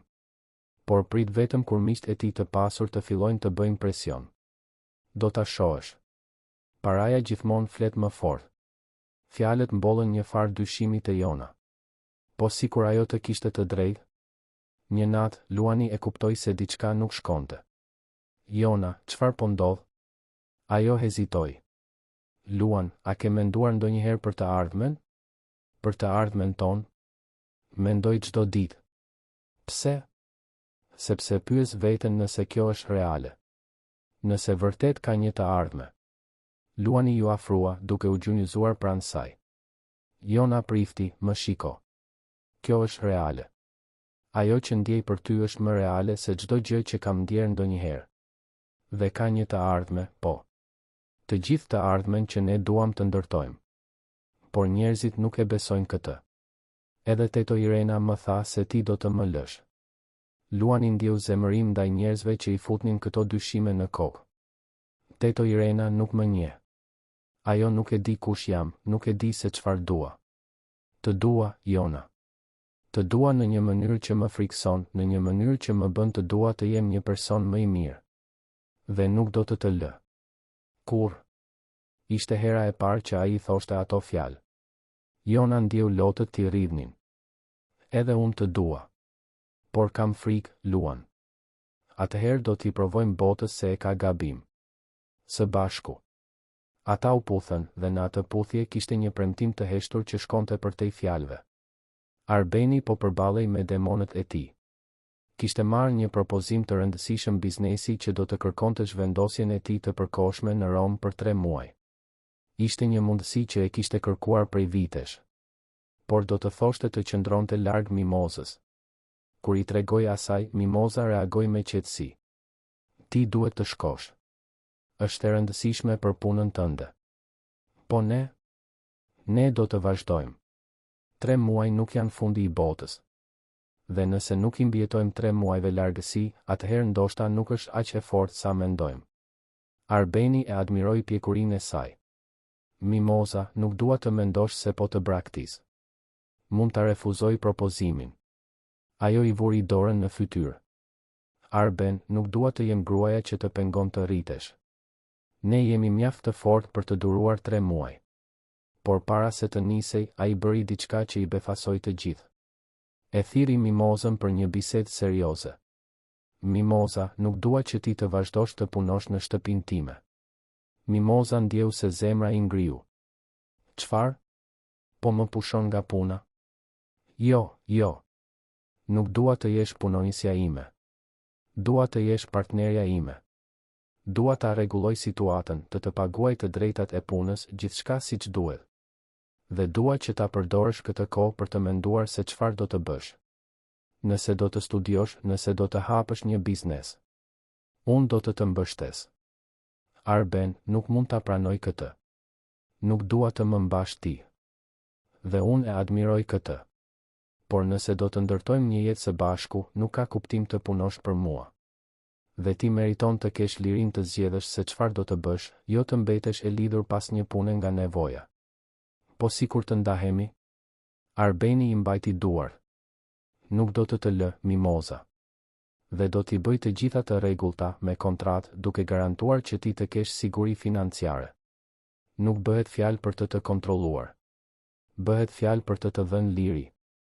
Mimozës ju deshën ditë për ta përpunuar këtë. Bisedoj me Jonën, e cila e inkurajoi. Në fund vendosi të besonte. Vendosi të besonte se Arbeni ishte ndryshe, se kjo ishte një demonstrim angazhimi, jo kontrolli. Luani gjithashtu mori një vendim të rëndësishëm. Jona, ti punon ditën dhe studion natën. Dua të ndihmoj. Dua të ta paguaj fakultetin që ti të mund të përqendrohesh vetëm te studimet. Jona u tërhoq. Luan, jo. Nuk mund ta pranoj. Pse jo? Sepse nuk dua që askush të mendoj se jam me ty përpara. Sepse kam nevojë t'i arrij gjërat vet. Luani u frustrua. Jona, kjo nuk është detyrë. Është dashuri. Është dëshira për të parë mirë. Nuk bëhet fjalë për të pasur apo jo para, Luan. Bëhet fjalë për atë se kush jam unë. Unë gjithmonë kam arritur gjithçka me përpjekjet e mia, nëse pranoj ndihmën tënde, do të ndjej se kam tradhtuar personin që kam qenë gjithmonë. Luani e kuptoi. Dhe ishte ky respekt që e bëri Jonën të ishte e sigurt se kishte zgjedhur burrin e duhur. Java e fundit para udhëtimit të Arbenit ishte intensive. Luani do të shkonte bashkë me të atin për 2 javë. Natën para nisjes, Luani dhe Jona shëtitën nëpër lagjen e Tiranës së Re. U ndalën në një pikë panoramike të improvizuar. Do të marr malli për mua? Pyeti Jona. Luani e përqafoi. Çdo sekond të çdo dite. Por kthehem shpejt. Dhe kur të kthehem, dua të mendojmë seriozisht për të ardhmen. Çfarë lloj të ardhmeje? Të ardhmen ton. Së bashku. Dua që ta dish se të shoh në çdo plan që bëj për jetën time. Jona u kthye. Luan, nuk ke nevojë t'i thuash këto gjëra vetëm sepse po largohesh. Nuk po i them sepse po largohem. Po i them sepse është e vërtet. Ti ma ndryshove jetën, Jona. Dhe nuk dua ta humbas këtë. Nuk dua të humbas ty. Nuk do të më humbasësh. Të premtoj. Të nesërmen, Arbeni dhe Luani u nisën. Shtëpia mbeti çuditërisht e heshtur. Mimoza endej në përdhomat e zbrazta, duke ndjer peshën e mungesës. Edhe Jona e ndjeu zbrazëtin. Por kishte edhe një ndjenjë lirie. Kohë për të menduar, për të reflektuar. Të ulura në dhomën e ndenjes së apartamentit, nën e bi biseduan gjallë. Mami, mendon se po bëjmë gjën e duhur? Pyeti Jona. Mimoza mendoi me kujdes. Jona, nuk ka garanci në asnjë marrëdhënie. Çështja është, a ja vlen rreziku? Dhe ja vlen? Për mua, ja vlen. Arbeni më bën të ndjej gjëra që mendoja se nuk do t'i ndjeja më kurrë. Dhe kjo nuk ka çmim. Jona buzëqeshi. Të njëjtën gjë ndjej edhe unë me Luanin. Atëherë ja vlen, bija ime. Nëse ajo që ndjeni është e vërtetë. 2 javët u kthyen në rutinë. Mimoza filloi të mendonte seriozisht se çfarë donte të bënte. Gjithmonë kishte ëndërruar të kishte një pastiçeri. Filloi të kërkonte kurse, të bënte plane. Jona mbajti rutinën e saj, por me një ndryshim, kishte kohë të përqendrohej te vetja. Notat e saj u përmirësuan. Arbeni telefononte çdo natë. Bisedonin për orë të tëra. Në një nga këto telefonata, Arbeni bëri një zbulim. Mimoza, kam menduar shumë. Kur të kthehem, dua të jetojmë bashkë. Mimoza ndjeu se zemra po I rrite fort. Arben, ne mezi kemi 6 muaj bashkë. E di. Por kam kaluar 16 vjet vetëm. Tani që e gjeta këtë me ty, nuk dua të humbas më kohë. Nuk ka nevojë të jetë me njëherë. Por doja që ta dije se ku është zemra ime. Zemra ime është në të njëjtin vend, Arben. Por kam frikë. Atëherë le t'i marrim gjërat shtruar. Por le të ecim së bashku. Luani gjithashtu mbante kontakte të vazhdueshme me Jonën. Në një bisedë i bëri një kërkesë të veçantë. Jona, kur të kthehem, dua të çoj të njohësh një vend të veçantë. Një vend që ishte i nënës sime. Jona u befasua. Luani rrallë fliste për të ëmën. Çfarë vendi? Ishte një vijë pranë Petrelës. Nëna ime e adhuronte. Babai im nuk deshi të kthehej më kurrë. Por mendoj se ka ardhur koha. Dhe dua ta ndaj këtë me ty. Pse me mua? Sepse ti je e rëndësishme për mua. Sepse dua që ti ta njohësh këtë pjesë të historisë sime. Jona ndjeu se gjoksi po i shtrëngoi. Do të më pëlqente shumë. 2 javët mbaruan. Arbeni dhe Luani u kthyen. Ribashkimi ishte emocionues. Arbeni e përqafoi Mimozën sikur të kishin qëndruar të ndarë për vite. Luani vrapoi drejt Jonës. Por bashkë me gëzimin, erdhen edhe lajme të reja.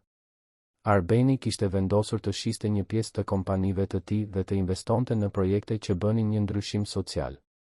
Donte të krijonte një fondacion për të ndihmuar sipërmarrësit e vegjël. Dhe donte që Mimoza të ishte pjesë e kësaj, duke strukturuar programe për gratë sipërmarrëse. Mimoza mbeti pa fjalë. Ishte më shumë se ç'kishte ëndërruar ndonjëherë.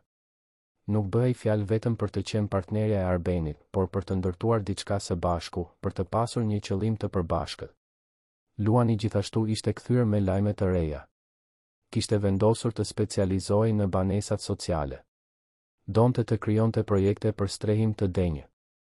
Dhe donte që Jona të ishte partnerja e tij. Imagjinoj një partneritet ku ai do të kujdesej për pjesën teknike dhe ajo për menaxhimin. Jeta dukej se po sistemohej në mënyrë perfekte. Dhe ishte pikërisht kjo ndjenjë që i frikësonte. Sikur në çdo moment diçka mund të shembej. Por për momentin ata zgjodhen të besonin. Zgjodhen të vinin bast mbi atë që ndjenin. Dhe u përgatitën për sfidat që e dinin se do të vinin ende. Ditët që pasuan kthimin ishin plot planifikime intensive. Arbeni u zhyt në strukturimin e fondacionit. Mimoza, për herë të parë, u ndje pjesë e diçkaje më të madhe. Nuk ishte më vetëm gruaja që pastronte. Ishte gruaja që planifikonte, që ndërtonte. Së bashku, kalonin orë të tëra duke diskutuar se si fondacioni mund të bënte një ndryshim. Arbeni sillte përvojën e biznesit. Mimoza sillte kuptimin e atyre që kishin vërtet nevojë për ndihmë, të atyre që luftonin çdo ditë për të mbijetuar. Një pasdite, ndërsa po rishikonin projektin, Arbeni ndaloi dhe e pa Mimozën. Po mendoja se si ma ke ndryshuar jetën. Më ke dhënë një qëllim. Ti gjithmonë ke qenë një njeri i mirë, Arben. Unë vetëm të ndihmova ta shohësh këtë. Jo, Mimoza. Ti më mësove ta shoh botën me sytë e atyre që luftojnë. Dhe jam mirënjohës për këtë. Ata u përqafuan dhe në atë përqafim nuk kishte vetëm dashuri romantike, por respekt të ndërsjell, admirim të vërtet, partneritet të sinqertë. Luani dhe Jona gjithashtu po jetonin rrugëtimin e tyre. Luani kishte filluar mësimet në Universitetin e Tiranës dhe ishte i magjepsur. Jona e shoqëronte sa herë që mundej. Ndiqnin leksione, grupe studimi, projekte sociale. Po bëheshin jo vetëm të dashur, por edhe shok ëndrash. Ishte një pasdite në universitet kur diçka do ta testonte sërish marrëdhënien e tyre. Një shoqe e Luanit, Elona, vajzë biznesmeni dhe mike fëmijërie, filloi të tregonte interes për të. Me shikime të zgjatura, prekje të rastësishme, ftesa për të studiuar së bashku. Jona e vuri re. Dhe duke e vënë re, ndjeu se pasiguria po kthehej me forcë. Ishte pikërisht ajo që të gjithë e kishin paralajmëruar. Një vajzë nga e njëjta botë me Luanin, me të njëjtat kode sociale, pa komplikimet që sillte marrëdhënia e tyre. Do të ishte kaq më e lehtë për të ishte me dikë si ajo. Një natë, pas një dite tjetër në universitet, Jona ishte veçanërisht e heshtur. Luani e kuptoi. Jona, fol me mua. Çfarë po ndodh? Ajo hezitoi, por vendosi të ishte e sinqertë. Është Elona. E shoh si të shikon. Dhe pyes veten nëse nuk do të ishte më e lehtë për ty të ishe me dikë si ajo. Luani ndaloi se ecuri dhe e ktheu Jonën për ta parë. Jona, më dëgjo mirë. Elona mund të më shikoj si të doj. Mund të bëj të gjitha ftesat që do, nuk ndryshon asgjë. Sepse unë nuk dua diçka të lehtë. Dua diçka të vërtetë. Dhe ajo që kemi ne është e vërtetë. Por ajo është nga bota jote. Ajo i kupton gjërat që ti ke jetuar, referencat që ti ke. Dhe ti më mëson gjëra që ajo kur nuk do të mund t'i mësonte. Ti ma tregon botën në një mënyrë që unë kur nuk e kam parë. Ti më sfidon, më vën në dyshim, më bën të dua të jem më i mirë. Elona është e këndshme, por ajo nuk je ti dhe unë nuk dua një person tjetër. Dua ty. Jona ndjeu se syt po i mbusheshin me lodh. Si arrin gjithmonë t'i thuash gjërat e duhura. Sepse janë të vërteta, Jona. Çdo fjalë. Dhe nëse ke nevojë ta dëgjosh këtë çdo ditë për pjesën tjetër të jetës, unë do ta them. Sepse kështu ndihem. Të nesërmen, Luani mori një mas që u abëri të qartë të gjithëve se cili ishte pozicioni i tij. Kur Elona ju afrua sërish me një ftesë tjetër, ai ishte i drejtë për drejtë dhe i respektueshëm. Elona, duhet të jemi sinqert me ty, unë jam në një lidhje serioze me Jonën. Dhe e dua. Kështu që mendoj se është më mirë të mbajmë vetëm një miqësi si shok klase. Asgjë më shumë. Elona u ndje dukshëm në siklet, por gjithashtu e kuptoi mesazhin. Që nga ajo ditë mbajti distancën e duhur. Dhe Jona, kur e mori vesh se çfarë kishte bërë Luani, ndjeu jo vetëm lehtësim, por edhe krenari. Krenari që ishte me një burr që kishte qartësi ndjenjash dhe guxim për t'i mbrojtur ato. Arbeni dhe Mimoza gjithashtu u përballën me një moment vendimtar. Lajmi për fondacionin kishte filluar të qarkullonte dhe bashkë me të, informacioni se Mimoza do të ishte përgjegjëse për programet. Reagimet ishin të ndryshme. Disa duar trokitën. Të tjerë vunë në dyshim kualifikimet e Mimozës. Valbona e solli çështjen drejt për drejt. Njerëzit po flasin. Po thonë se po e vendos atë në një pozitë të rëndësishme vetëm sepse jeni bashkë. Arbeni ndjeu zemërim. Dhe çfarë mendon ti, Valbona? Unë mendoj se Mimoza është e adhurueshme. Por ajo nuk ka formim akademik, nuk ka përvojë në menaxhimin e projekteve. Është e natyrshme që njerëzit të pyesin. E di se çfarë mendoj unë? Që njerëzit i nënvlerësojnë ata që vijnë nga poshtë. Mimoza ka diçka që asnjë MBA në botë nuk mund ta mësoj. Ajo e ka jetuar realitetin e njerëzve që ne duam të ndihmojmë. Ajo e di në lëkurën e saj se çdo të thotë të luftosh për çdo mundësi. Dhe kjo vlen më shumë se çdo diplomë e varur në mur. E kuptoj pikpamjen tënde. Por ti duhet ta mbrosh edhe atë. Nëse ajo dështon, do të thonë se ishte sepse nuk ishte e përgatitur. Dhe kjo do ta lëndoj. Atëherë unë do të sigurohem që ajo të ketë gjithë mbështetjen e nevojshme. Do të punësoj konsulent, do t'i ofroj kurse, do t'i jap të gjitha mjetet që ajo të ketë sukses. Por nuk do ta heq nga fondacioni për shkak të asaj që do të thonë të tjerët. Kur Arbeni ja tregoi këtë bisedë Mimozës, ajo heshti për një kohë të gjallë. Ndoshta Valbona ka të drejtë, tha ajo më në fund. Ndoshta nuk jam e përgatitur për këtë.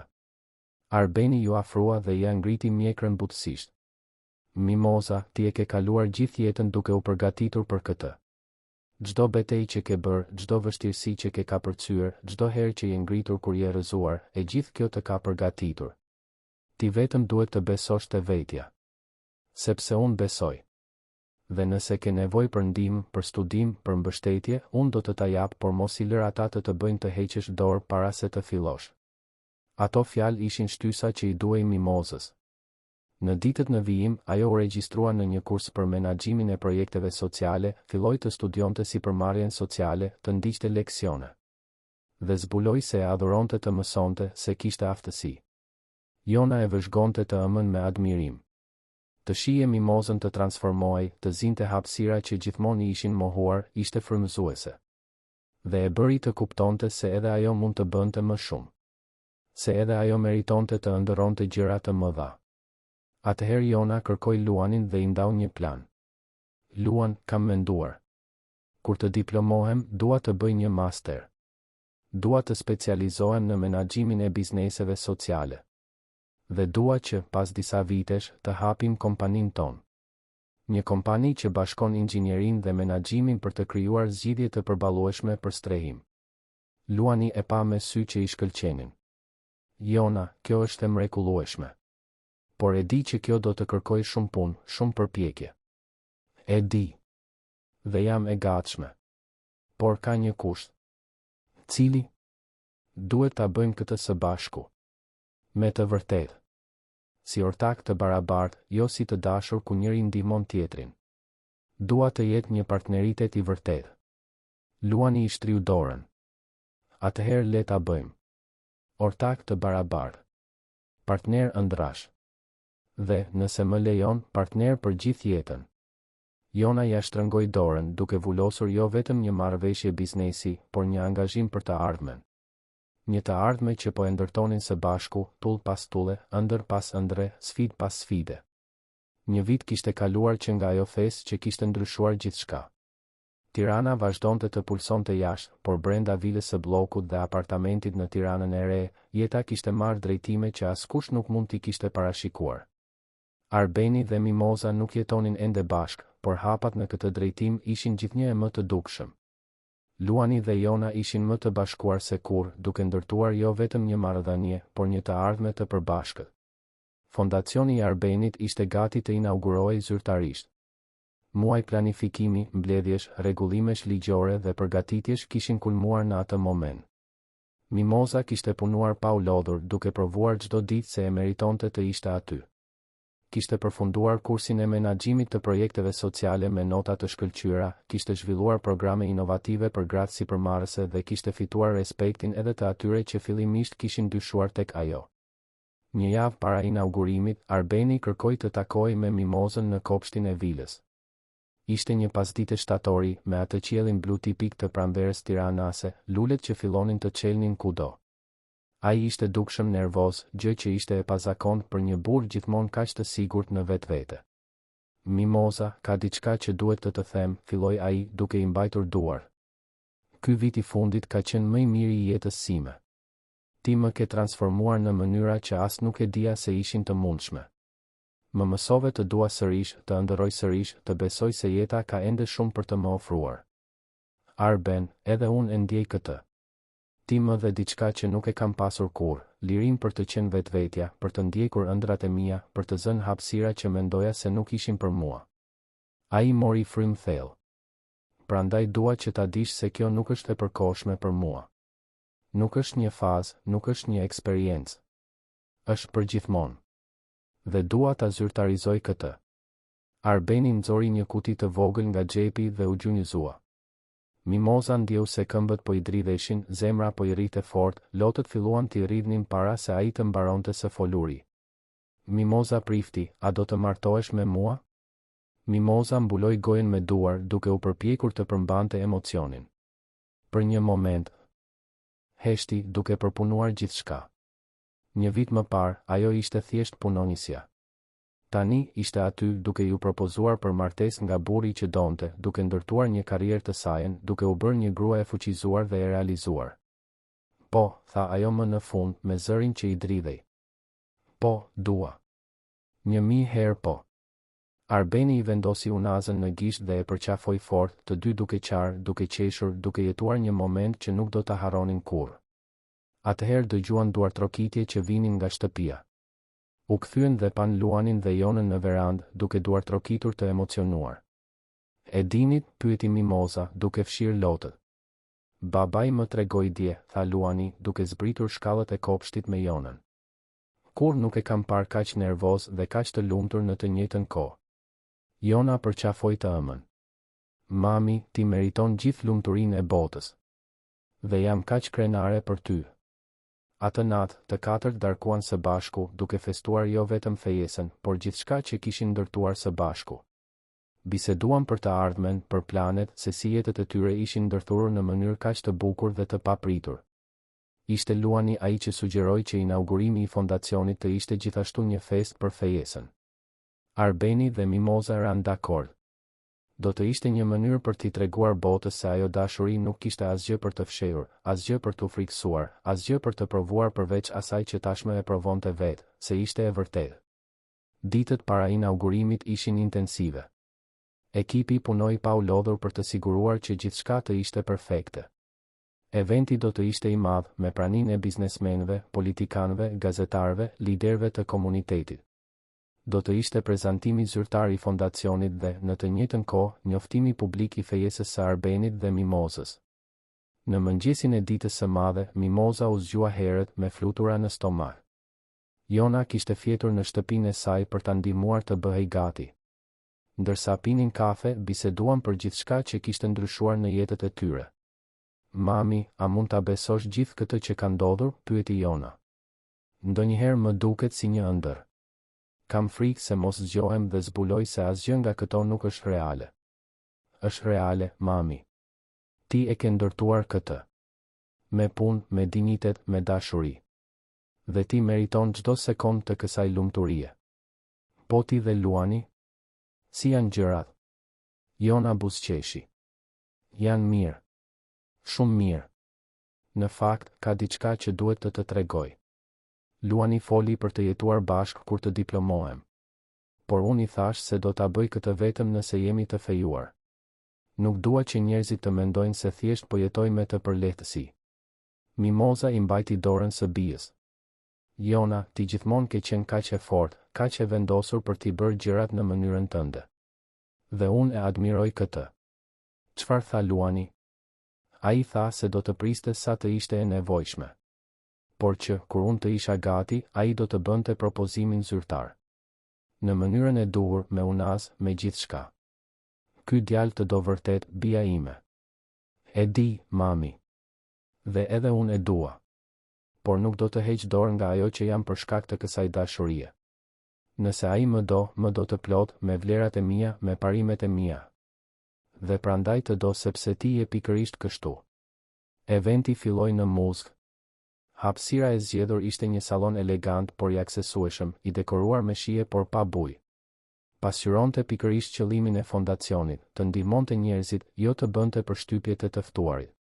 Muret ishin zbukuruar me foto të grave sipërmarrëse, secila me historinë e saj të tejkalimit, secila duke përfaqësuar misionin që fondacioni përqafonte. Mimoza shkëlqente në një fustan blu mbretëror që Arbeni kishte këmbëngulur t'ia blinte. Nuk ishte ekstravagant, por ishte elegant, i sofistikuar, perfekt për atë moment. Flokët i kishte mbledhur në një topuz elegant, duke lënë të dukej gjerdani i thjesht, por domethënës që Arbeni i kishte dhuruar për përvjetorin e lidhjes. Jona ishte pranë saj, e veshur me një fustan jeshil smeraldi, flokët e lëshuar në val natyrale, të dyja duke përfaqësuar forcën, bukurinë dhe dinjitetin e fituar me shumë punë. Kur Arbeni u ngjit në skenë për të mbajtur fjalimin e hapjes, salloni heshti. Mirë mbrëma të gjithëve. Mund të filloja duke folur për shifra, për projekte, për objektiva. Por preferoj të filloj duke folur për njerëz. Ky fondacion lindi nga një perceptim i thjesht por i thellë, se talenti dhe potenciali ekzistojnë kudo, në të gjitha shtresat sociale, në të gjitha origjinat. Por mundësia jo. Dhe kjo është ajo që duam të ndryshojmë. Duartrokitjet bën jehon në sallon. Arbeni vazhdoi. Por ky fondacion nuk është merita ime e vetme. Është merita e një gruaje të jashtëzakonshme që më mësoi ta shoh botën ndryshe. Një grua që i ka jetuar vështirësitë që ne duam të luftojmë, që ka kapërcyer pengesa që shumë prej nesh këtu as nuk mund t'i imagjinojmë, dhe që megjithatë kur nuk e humbi dinjitetin, mirësinë, shpresën. Mimoza Prifti nuk është vetëm koordinatorja e programeve të këtij fondacioni. Ajo është frymëzimi im, partnerja ime, dhe së shpejti do të jetë gruaja ime. Salloni shpërtheu në duartrokitje. Mimoza u ngjit në skenë me sytë e përlotur. Arbeni e përqafoi dhe pastaj ajo mori mikrofonin. Unë nuk kam lindur në një familje të pasur. Nuk kam pasur akses në shkollat më të mira, kurset më të mira, mundësitë më të mira. Kam punuar që në moshë të re për të mbijetuar, për t'i dhënë një jetë më të mirë vajzës sime. Për një kohë të gjatë, mendoja se vendi im ishte gjithmonë të shërbeja, gjithmonë të qëndroja në plan të dytë, gjithmonë të isha e padukshme. Por Arbeni më tregoi se unë mund të jem më shumë. Se unë meritoj të jem më shumë. Dhe ky fondacion ekziston për t'ua treguar këtë grave të tjera, si për marrësve të tjerë, të gjithë njerëzve që mendojnë se nuk kanë vend në diell. Ju e keni. Dhe ne do t'ju ndihmojmë ta gjeni atë vend. Publiku u ngrit në këmbë, duke duar trokitur. Kishte lot në shumë fytyra, jo vetëm nga emocioni, por nga identifikimi. Shumë njerëz të pranishëm aty gjithashtu kishin ardhur nga poshtë, gjithashtu kishin luftuar, gjithashtu kishin kapërcyer vështirësi. Luani vëzhgonte gjithçka nga rreshti i parë, me Jonën pranë tij. I mbajti dorën dhe i pëshpëriti, një ditë do të jemi edhe ne atje lart, duke prezantuar projektin ton. Jona buzëqeshi. Po, do të jemi. Dhe do të jetë po aq bukur sa kjo. Pas fjalimeve, festa vazhdoi. Muzikë live mbushte ambientin, një grup që luante muzikë të lehtë shqiptare, ato këngë që flasin për dashurinë, për luftën, për shpresën. Shërbehej. Ushqim i shijshëm, i përgatitur nga një shërbim catering që Arbeni e kishte zgjedhur pikërisht sepse punsonte njerëz në situatë të vështirë, duke u dhënë mundësi për punë të denjë. Biseda të gjalla zhvilloheshin në çdo cep, networking i përzier me festë të sinqertë. Arbeni dhe Mimoza qarkullonin mes të ftuarve, duke marrë urime të ngrohta, përqafime të emocionuara, fjalë të sinqerta mbështetjeje dhe admirimi. Ishte e qartë se ajo dashuri kishte prekur shumë njerëz, kishte frymëzuar shumë zemra. Edhe Valbona, e cila fillimisht e kishte vënë aq shumë në dyshim marrëdhënien, u afrua me sinqeritet të stampuar në fytyrë. Mimoza, duhet të kërkoj falje. Të gjykova para se të njihja. Por ti provove se e kisha plotësisht gabim. Je e mrekullueshme në atë që bën dhe jam sinqerisht e lumtur për ju të dy. Mimoza e përqafoi. Faleminderit, Valbona. Kjo do të thotë shumë për mua. Në një cep më të rezervuar të sallonit, Luani dhe Jona bisedonin vetëm. Jona, duke parë gjithë këtë, duke parë baban tim dhe nënën tënde, mendoj për të ardhmen ton. Dhe çfarë mendon? Mendoj se e dua këtë me ty. Jo pikërisht këtë, por diçka tonën. Dua të ndërtoj një jetë me ty, Jona. Dua të zgjohem çdo ditë pranë teje, dua të përballem me sfida së bashku, dua të festoj fitore së bashku. Dhe e di që the se do të jetosh me mua vetëm kur të jemi të fejuar. Kështu që duhet të bëj një pyetje. Luan, çfarë po bën? Ai buzëqeshi, por nuk u gjunjëzua. E dinte që Jona nuk i pëlqente skenat publike. Jona prifti, nuk kam një unaz tani, sepse dua që ti ta zgjedhësh unazën që do, por kam një premtim. Premtimin se do të dua, do të respektoj, do të mbështes çdo ditë të jetës sime. Premtimin se do të mbroj kur të kesh nevojë, do të dëgjoj gjithmonë, do të rritem me ty kështu që të pyes, kur të diplomohesh, a do të martohesh me mua? Jona ndjeu se bota ndaloi. Nuk e priste këtë, jo në atë moment, jo në atë mënyrë. Por kur pa në sytë e Luanit, pa aty gjithçka që kishte dashur gjithmonë, të vërtetën, respektin, dashurinë e sinqertë. Po, Luan. Dua. Ata u puthën dhe në atë puthje u vulos e ardhmja që do të ndërtonin së bashku. Kur festa mbaroi dhe të gjithë u përshëndetën, të katërt mbetën vetëm në sallonin pothuajse të zbrazët. Arbeni, Mimoza, Luani dhe Jona të ulur në një nga tavolinat duke parë gjithçka që kishin ndërtuar. Kush do ta thoshte, apo jo, tha Arbeni. Një vit më parë, gjithçka ishte ndryshe. Por gjithçka ishte e nevojshme, plotësoi Mimoza. Çdo vështirësi, çdo frikë, çdo gjykim. Të gjitha na sollën deri këtu. Dhe kemi ende shumë përpara, tha Luani. Shumë sfida, shumë arritje, shumë jetë për të jetuar. Jona i pas se cilin prej tyre. Ne provuam se dashuria nuk ndjek rregulla sociale. Se zemra nuk kupton nga klasat, nga dallimet, nga hierarkitë. Ne provuam se, kur ka respekt, të vërtet dhe angazhim, çdo distancë mund të kapërcehet. Arbeni ngriti një godë. Atëherë le të bëjmë një dolli. Për dashurinë që transformon, që sfidon, që na bën më të mirë. Për të ardhmen që do të ndërtojmë së bashku. Të katërt bën dolli, gotat e tyre u takuan në ajër, duke vulosur jo vetëm atë moment, por gjithçka që përfaqësonte. Dy familje që u bashkuan jo rastësisht, por me zgjedhje. Dy çifte që provuan se dashuria e vërtet nuk njeh barriera. 6 muaj më vonë, në një ceremoni të thjeshtë por emocionuese në një vilë pranë Petrelës, të njëjtën vilë që i kishte përkitur nënës së Luanit, Arbeni dhe Mimoza u martuan. Ishte një festë intime, vetëm me më të afërmit, por plot kuptim. Jona ishte shoqëruesja e nderit e SM-s, Luani ishte shoqëruesi i nderit i Tatit. Dhe kur të sapo martuarit u puthën, aty nuk ishte vetëm bashkimi i dy njerëzve, por konsolidimi i një familjeje që zgjodhi të donte njëra tjetrën pavarësisht gjithçkaje. Jona u diplomua 2 vjet më vonë, me rezultate të shkëlqyera. Ditën e diplomimit, Luani i propozoi zyrtarisht për martesë, këtë herë me unas e gjithçka. Ajo tha po, për herë të dytë, dhe 6 muaj më vonë u martuan edhe ata, në një ceremoni që përziente thjeshtësinë dhe elegancën, duke pasqyruar pikërisht se kush ishin. Kompania që ëndërruan së bashku u bë realitet. Luani dhe Jona krijuan një konsulencë për strehimin dhe menaxhimin social që shpejt fitoi njohje. Punonin me komunitete, zhvillonin projekte për banesa të përballueshme, ndihmonin sipërmarrësit e vegjël. Ishte pikërisht ajo që kishin planifikuar, ajo që kishin ëndërruar. Fondacioni i Arbenit dhe Mimozës lullzoi duke ndihmuar qindra gra të hapnin bizneset e tyre, duke ofruar trajnime, mikrokredi, mentorim. Mimoza u bë një pikë referimi në sipërmarrjen e grave, duke u ftuar në leksione, intervista, evente.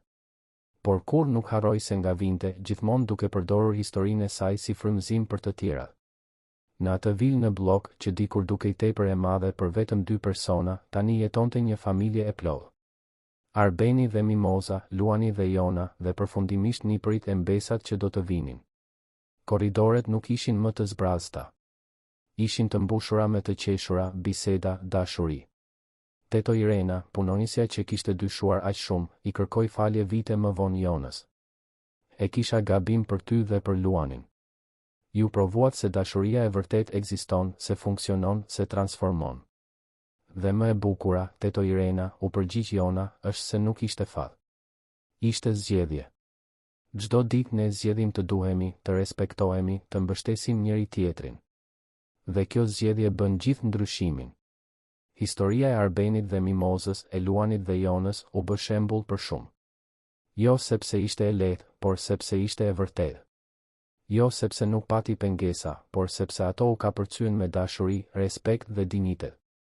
Provuan se zemra nuk kupton nga klasat sociale, se dashuria nuk ka nevojë për hierarki, se lumturia mund të ndërtohet kur ka të vërtetë, angazhim dhe guxim për të përballuar botën.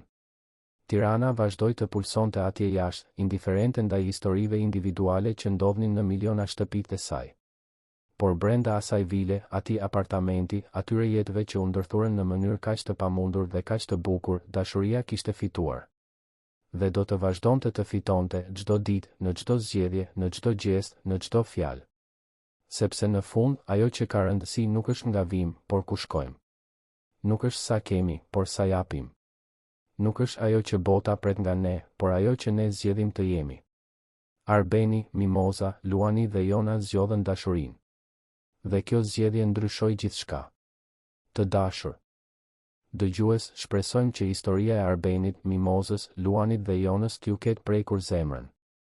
Nëse u emocionuat me këtë rrugëtim dashurie që ka përceu barrierat sociale dhe paragjykimet, klikoni butonin pëlqej, abohuni në kanal dhe na tregoni në komente se çfarë ju la më shumë mbresa në këtë histori. A u identifikuat me dikë? A besoni se dashuria mund t'i mposhtë të gjitha dallimet? Duam të dim mendimin tuaj. Çdo ditë, ne sjellim histori intensive si kjo, që zbulojnë anën më të thellë të shpirtit njerëzor, që tregojnë se dashuria e vërtet nuk njeh kufi dhe se dinjiteti e respekti janë themelet e çdo marrëdhënieje të qëndrueshme. Ju presim në episodin e ardhshëm me një tjetër histori që do t'ju emocionojë.